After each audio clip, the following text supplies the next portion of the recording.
भारत के पूर्व प्रधानमंत्री और आरबीआई के पूर्व गवर्नर आपके डॉक्टर मनमोहन सिंह हम सबों के बीच नहीं रहे, उनका निधन हो चुका है। तो वहीं आज पूरा देश शोक में डूबा हुआ है, जहां 7 दिन का राजकीय शोक का ऐलान किया गया है मोदी सरकार के द्वारा। तो वहीं खबर जिस तरह से आ रहा है कि आज आपका 27 दिसंबर को दिन भर भारत का तिरंगा आधा आधा झुका रहा। तो वहीं जिस तरह से डॉक्टर मनमोहन सिंह अपने कार्यों की वजह से आज काफ़ी चर्चा के केंद्र बने हुए हैं। वैसे भी डॉक्टर साहब बोलते थे कि हमारी काम की तारीफ आज नहीं हो रही है, लेकिन आने वाला इतिहास जरूर हमारे कामों का तारीफ करेगा। जो आज इतिहास जरूर उनके कामों का तारीफ भी कर रहा है, क्योंकि उन्हीं का किया हुआ काम है कि आज भारत की अर्थव्यवस्था को मजबूत बनाया।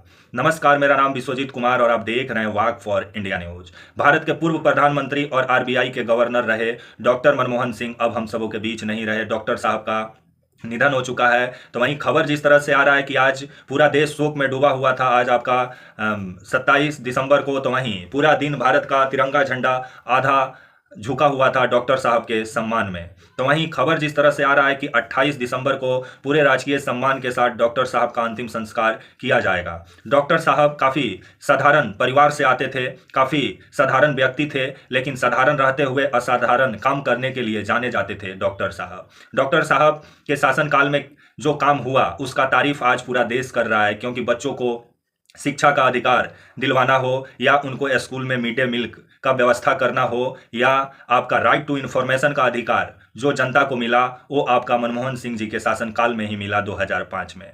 तो वहीं भारत जब 2008 में आर्थिक मंदी से जूझ रहा था, तो उस समय डॉक्टर साहब ही थे कि जो भारत को आर्थिक मंदी से निकाले थे। तो वहीं 1991 में वित्त मंत्री के तौर पर बेखूबी अपना भूमिका निभाए नरसिम्हा राव के सरकार में, जब भारत की अर्थव्यवस्था पूरे तरीके से गोते खा रही थी, तो भारत की अर्थव्यवस्था को पटरी पर लाने का भी काम डॉक्टर साहब ने ही किया था। तो वहीं डॉक्टर साहब जो अभी का जो पाकिस्तान प्रांत है, वहाँ पाकिस्तान जो देश है, वहाँ पे जन्म हुआ था। बंटवारे के बाद डॉक्टर साहब भारत आ गए थे, लेकिन डॉक्टर साहब का जन्म आपका 1932 में हुआ था। 26 सितंबर आपका 1932 में आपका जो गांव है, अभी वो पाकिस्तान में वो गांव पड़ता है आपका गाह चकवाला, जिला पंजाब, जो अभी पाकिस्तान में पड़ता है। लेकिन बंटवारे के समय डॉक्टर मनमोहन सिंह भारत आ गए, जिसके बाद भारत में अपना जीवन का जिस तरह से शुरुआत किए, जिसके बाद एक अलग मुकाम जिस तरह से हासिल किए अपने शिक्षा के बदौलत डॉक्टर साहब, क्योंकि डॉक्टर साहब पंजाब यूनिवर्सिटी से प्रारंभिक शिक्षा हासिल करते हुए उनका सफ़र एक्सफोर्ड तक पहुंचा, एक्सफोर्ड से होते हुए कैम्ब्रिज तक पहुंचा। डॉक्टर साहब के पास आपका एमए, बीए, पीएचडी जैसा विभिन्न डिग्री डॉक्टर साहब के पास था। डॉक्टर साहब एक बहुत बड़े अर्थशास्त्री थे, और उनका जो आर्थिक सुधार जो भारत की अर्थव्यवस्था में किए, जिस वजह से आज भारत की अर्थव्यवस्था दिन दूना रात चौगुना तरक्की कर रही है। तो वहीं ये भी खबर आ रहा है कि आपका उनकी जो बेटी हैं वो अभी बाहर में हैं, वो आज देर शाम तक आएंगी, जिसके बाद 28 दिसंबर को पूरे राजकीय सम्मान के साथ डॉक्टर साहब का अंतिम संस्कार किया जाएगा। तो वहीं खबर जिस तरह से आ रहा है कि आज आपका 27 दिसंबर को आज भारत के प्रधानमंत्री नरेंद्र मोदी जी भी डॉक्टर मनमोहन सिंह जी को श्रद्धांजलि देने पहुंचे, उनके परिवार से मुलाकात किए। तो वहीं अमित शाह भी नजर आए, जेपी नड्डा भी नजर आए, सब डॉक्टर साहब को श्रद्धांजलि देने पहुंचे थे। तो वहीं गांधी परिवार सुबह से ही डॉक्टर साहब के घर पहुंचा हुआ था। तो वहीं राहुल गांधी भी श्रद्धांजलि दिए, सोनिया गांधी भी श्रद्धांजलि दी, प्रियंका गांधी भी दी।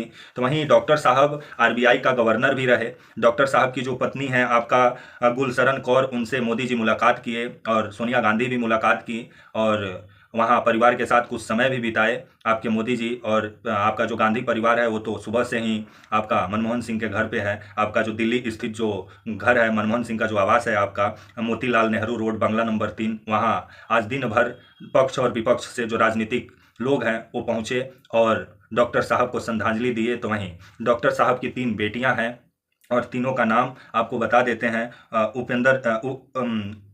उपेंद्र सिंह, आपका दमन सिंह, और आपका अमृता सिंह। तो वहीं खबर जिस तरह से आ रहा है कि डॉक्टर साहब जो हैं वो आपके पंजाब यूनिवर्सिटी में भी जब प्रधानमंत्री पद छोड़े, उसके बाद आपके जो पंजाब यूनिवर्सिटी है वहाँ पर जाकर लेक्चर देने का भी काम करते थे, लड़कों का पढ़ाने का भी काम करते थे, जिस वजह से आज पंजाब यूनिवर्सिटी भी उनको याद कर रहा है। तो वहीं डॉक्टर साहब का जो पंजाब जो यूनिवर्सिटी है उससे बहुत लगाव था, क्योंकि पंजाब यूनिवर्सिटी में कोई भी कार्यक्रम होता था तो वहाँ डॉक्टर साहब को बुलाया जाता था, और डॉक्टर साहब भी पहुँचते थे। आज जो पत्रकार हैं, जो वैज्ञानिक हैं, चाहे जो भी लोग हैं, आज डॉक्टर साहब को याद कर रहे हैं और उनके किया हुआ काम जो न्यूक्लियर डील अमेरिका से किए, उसके लिए भी ज़्यादा चर्चा के केंद्र बने हुए हैं आपके डॉक्टर साहब। तो वहीं डॉक्टर साहब साधारण व्यक्ति थे, साधारण घर घर में जन्म हुआ, लेकिन असाधारण काम करके चले गए कि आज पूरा दुनिया उनको याद कर रहा है। तो वहीं 72 वर्ष की उम्र में डॉक्टर साहब दिल्ली के एम्स अस्पताल में 92 वर्ष की उम्र में आपका जो है दिल्ली के एम्स में डॉक्टर साहब जो हैं वो आखिरी सांस लिए आपका 26 दिसंबर को। तो वहीं 28 दिसंबर को पूरे राजकीय सम्मान के साथ डॉक्टर साहब का अंतिम संस्कार किया जाएगा। तब तक के लिए आप मुझे इजाज़त दीजिए और आप हमारे channel walk for India news को प्लीज़ लाइक और सब्सक्राइब और शेयर करना ना भूलें। तब तक के लिए नमस्कार, जय हिंद, वंदे मातरम।